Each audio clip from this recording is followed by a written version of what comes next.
Coming up on Cronkite News, a new Senate bill working to remove homeless encampments across the state. The next steps before it becomes a law. Plus, communities across the valley still living with limited access to COVID resources. Now, help is on the way. And later, coming off the thrilling win against Arizona, ASU's men's basketball plays number 4 UCLA tonight. Cronkite News starts now. Good evening and welcome to Cronkite News on Arizona PBS. I'm Lydia Curry. And I'm Emily Mai. Thank you for joining us. The city of Phoenix's largest homeless encampment is just a few blocks away from the state capitol. A bill that just passed in the Arizona Senate would require removal of any property belonging to a person experiencing homelessness. Cronkite News reporter Madeline Jaskowiak is at the Capitol with why the bill has sparked controversy. Arizona lawmakers are often divided when it comes to legislation and homelessness, and this bill is no exception. While the homeless encampment bill passed the Senate earlier this week, it was only with votes from Republicans. Nobody's doing anything about this. Republican Senator Justine Wadsack sponsored the bill and advocates for protection and privacy for home and business owners. Business owners are coming out first thing in the morning, hours before their staff arrive, to clean up the human waste and the trash and these encampments that are now encroaching on their businesses. They're trespassing. Democratic Senator Ana Hernandez opposes the bill and says that legislation on homelessness should focus on solutions and services for people who are struggling. I just think it's a bill that's written without compassion and without realizing why people are struggling in the first place. She says that understanding housing needs is the most important part of making it more accessible. Housing is the first step, right? So let's look at rent costs. Let's look at why people are losing their homes.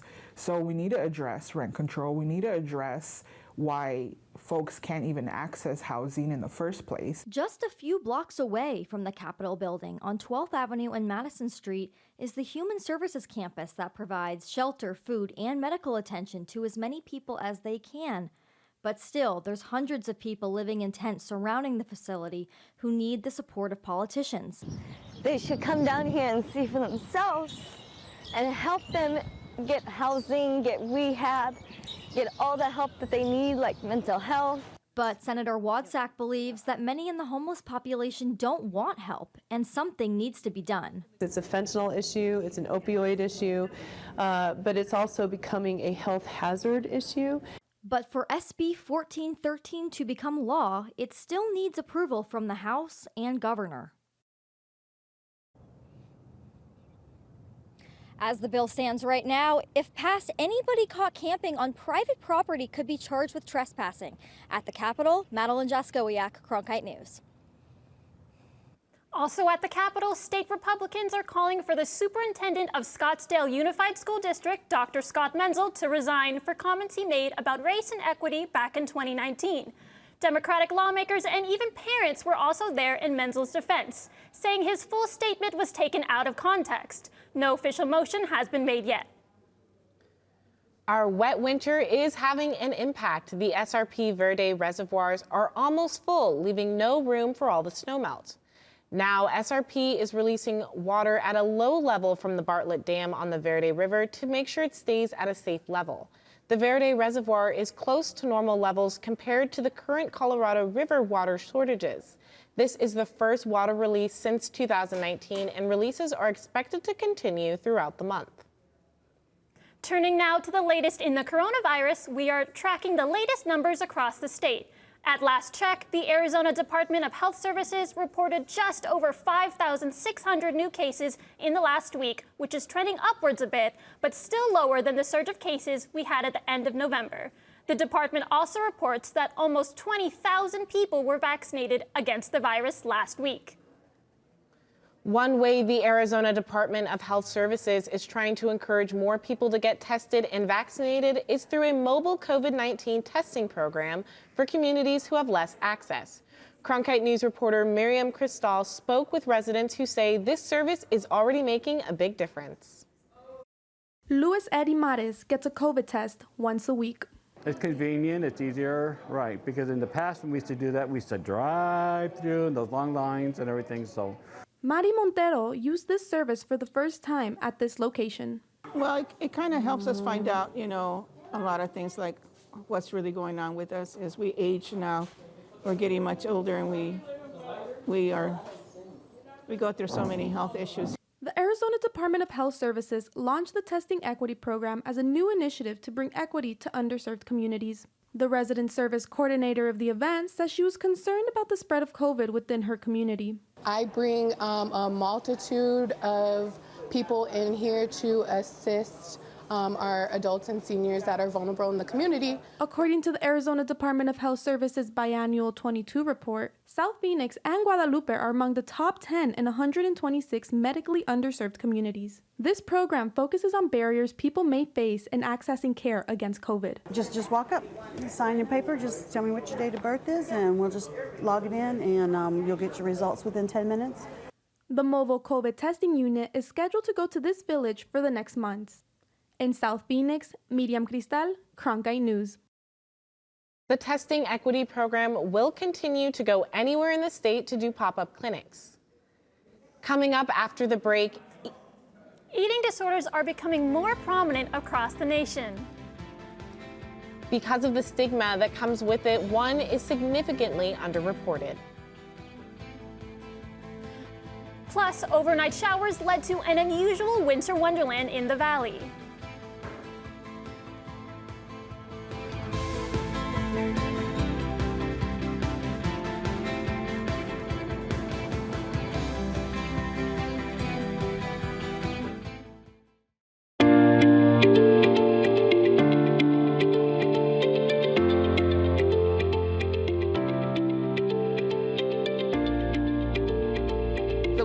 Phoenix is just beautiful today. Let's take a look at the weather around the valley. Thank you for joining us for the special edition of Cronkite News. Here are the top stories that we're tracking today at noon.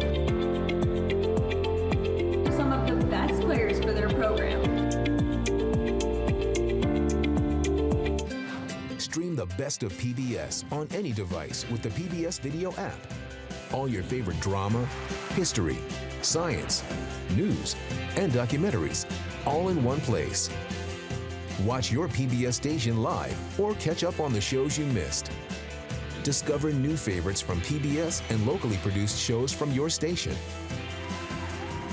Sign in and start streaming today. Now on Passport. What are you looking for in your life? There's an important story that needs to be told. Is it a sense of your own destiny?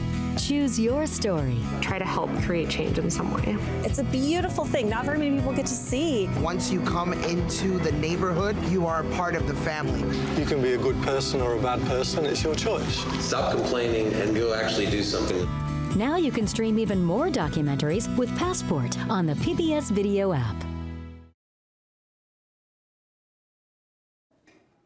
Eating disorders are on the rise in the United States, affecting millions of people annually, and research suggests it is one of the deadliest mental illnesses. Cronkite News reporter Jacob Carlisle tells us how one group of people might not be getting the help they need. Eating disorders can cause death. A study shows that males are affected, but they are less open to talking about the problem. Over 4% of males in Arizona will develop an eating disorder at some point in time, according to the University of Arizona study.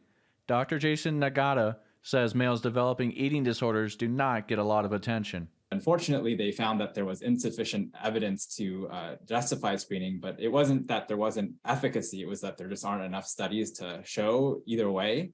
And particularly they noted that there was limited evidence for the use of screening in boys and men and in racial and ethnic minority populations.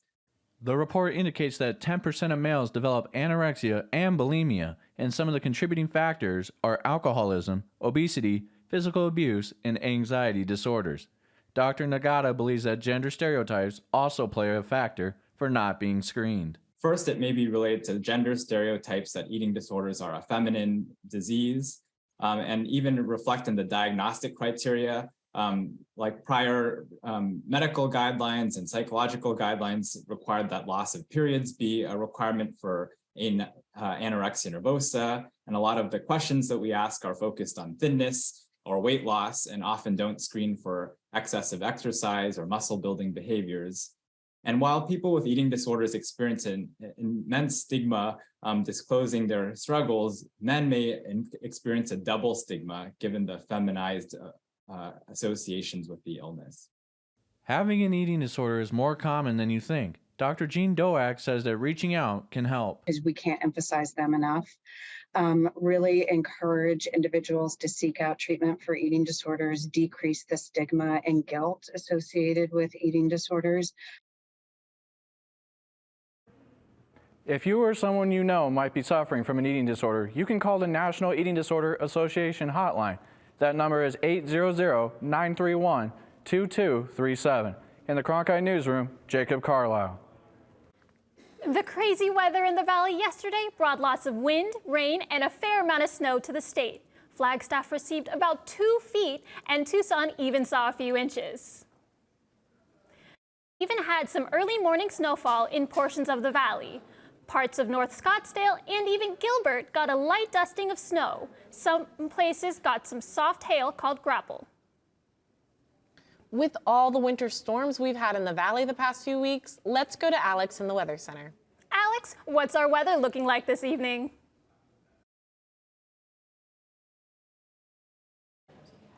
Thank you. Taking a look at our evening planner for tonight, it's going to be 54 degrees at 6 o'clock, with those temperatures slowly moving down to 48 degrees by 10 p.m. Definitely on the chillier side for Phoenix, so be sure and grab those jackets. Taking a look at the low temperatures for tomorrow, it's going to be 43 degrees in Phoenix. Looking at the northern part of the state in the Grand Canyon, 10 degrees, very chilly there. Moving into the western side in Yuma, it's going to be 45 degrees, a little bit warmer over there as the day slowly moves on. The temperatures are warming up. It's going to be 64 degrees in Phoenix and 40 degrees in the Grand Canyon. And taking a look over at Yuma, 70 degrees there, definitely a little bit warmer if you're taking a trip over there this weekend. Now moving into that 8-day forecast, starting off with those beautiful sunny skies for the weekend, great for some outdoor activities if you're wanting to have a picnic with your family. It's going to be 60 and 71 degrees. With Sunday, there's going to be cloudy skies. Moving into the beginning of next week, Monday through Wednesday, it's going to be cloudy skies. Temperatures staying in the 60 to 70 range. With the end of the weekend, it's going to be sunny skies, 75 and 79 degrees, which is definitely the weather that we've been waiting for. From the Cronkite Weather Center, I'm Alex Ailey. I'm Jack Pearson. Coming up after the break, I'll have your Cronkite Sports Report. The Cardinals report card is in. We'll get a closer look at where the team ranks in the first ever NFLPA report card.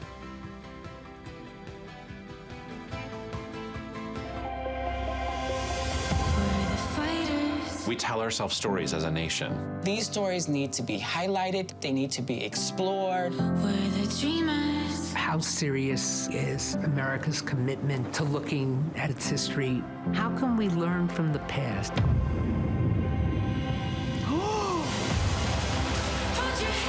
Douglas said, "You're going to look me in the eye and see my humanity."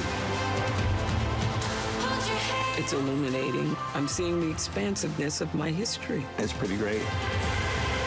There's so much richness to Black life and Black culture. I think the story of Muslims in America is the story of America. Tonight, they are free.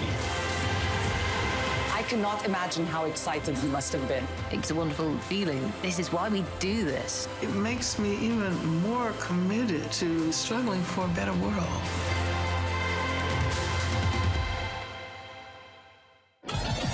Welcome. How utterly charming. Are you ready to get it going? How does an English fan come to be Italian Riviera? A fresh start.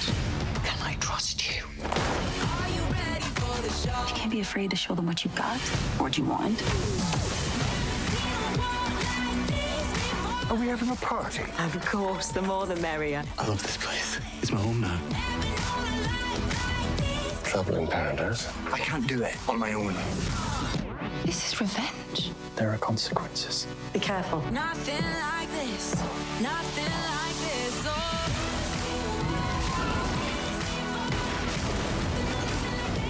You look like you need rescuing. Don't we all? What is it that you want? I just want to let go. I choose how I live. There is the passion that I've been looking for.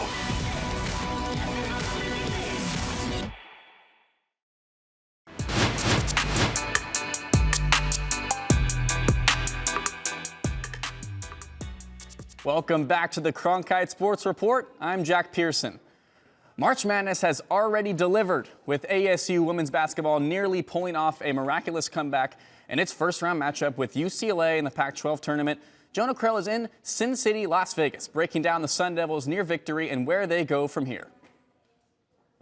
Before ASU's first-round Pac-12 tournament game against 5th seed UCLA, head coach Natasha Adair said the team was finding resiliency, building confidence down the stretch amidst a disappointing season.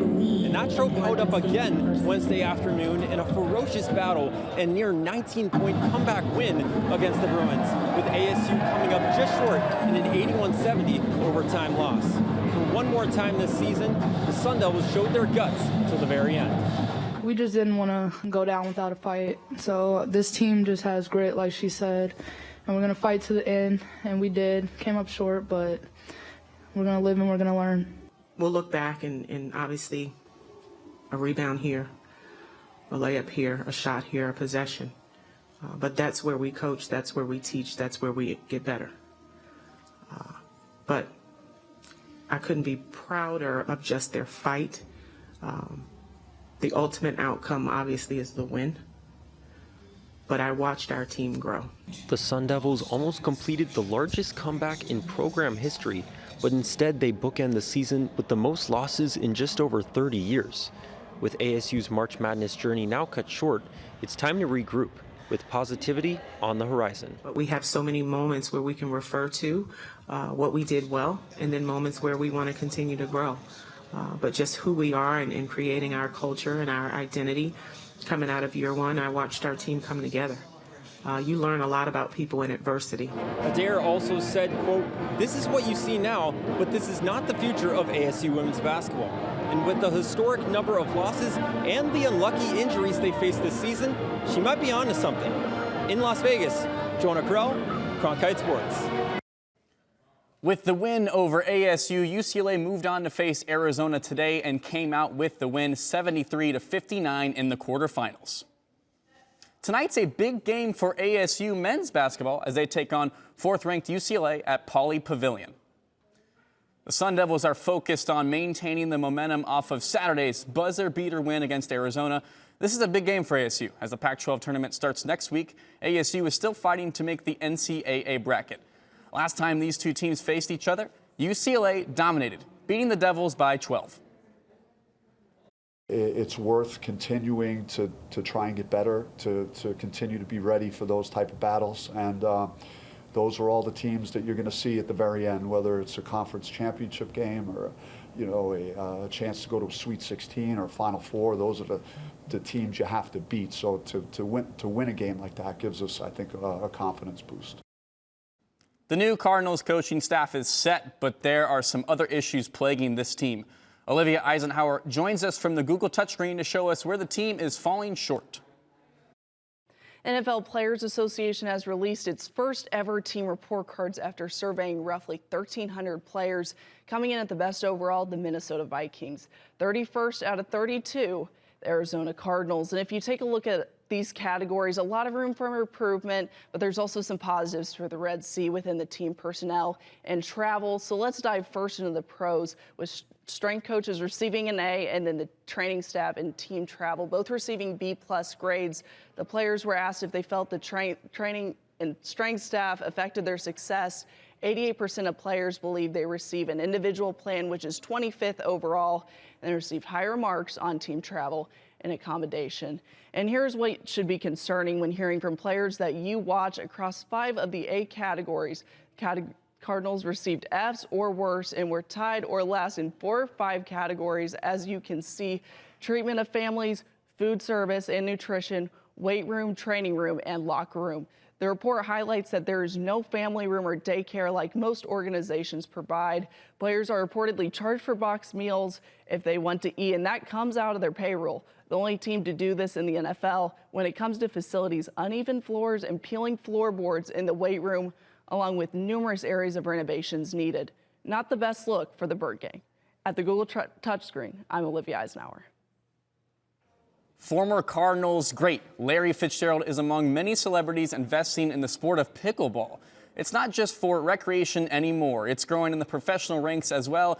And our Cronkite sports reporter, Ireland Horvat, explores the growing trend. Pickleball is super hot in the sports world.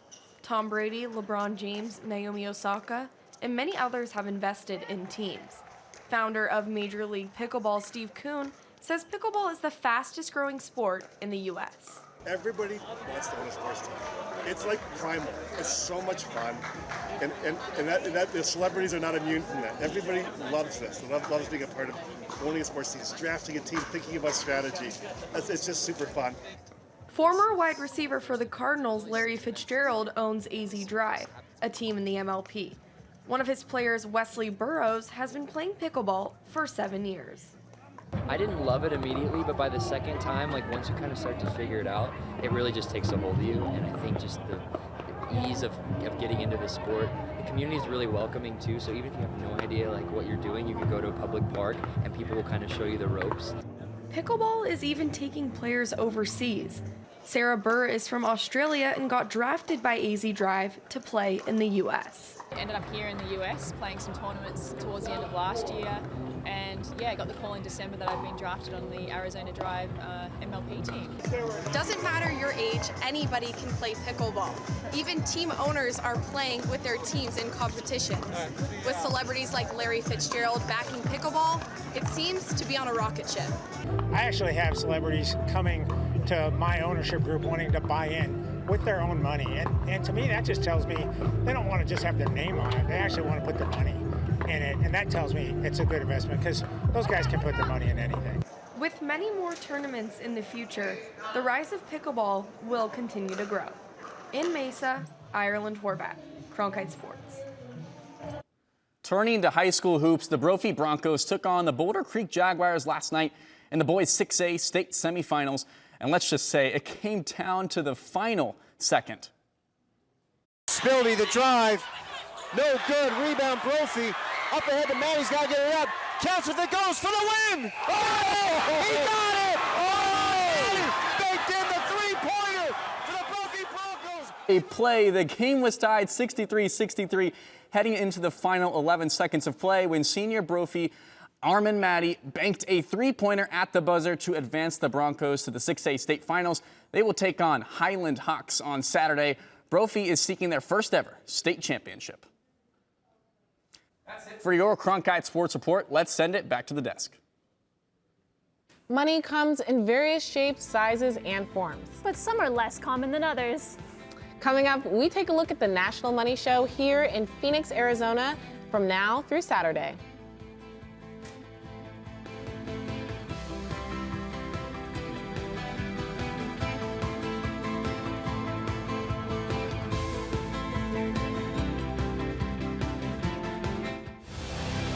Now streaming on the PBS app, the definitive collection of documentaries from award-winning filmmaker Ken Burns. Hemingway, the man, is much more interesting than the myth. It is a story that Americans have to reckon with. He's got my job. I'm the champ. Discover over 40 groundbreaking films that bring our history to life.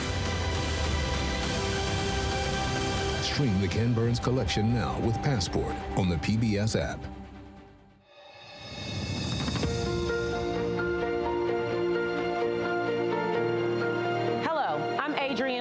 General Manager of Arizona PBS. We've got so much going on here at the station. I'm Catherine Anaya. I'm Alberto Rios. I'm Chef Mark Tarbell. I'm Ted Simons. We want everyone to know that their Arizona connection starts right here at Arizona PBS. For over the past 60 years, Arizona PBS has told incredible stories of Arizona's distinctive people. We got to start being more vulnerable with each other. What I love most about being a Latina woman is the passion and drive that I feel. Beautiful landscapes and treasured history. We're doing something that benefits the community. Good evening and welcome to Horizonte. Welcome to Check Please, Arizona. Welcome to the U.S. Senate debate. The recipient of the Emmy is Arizona PBS.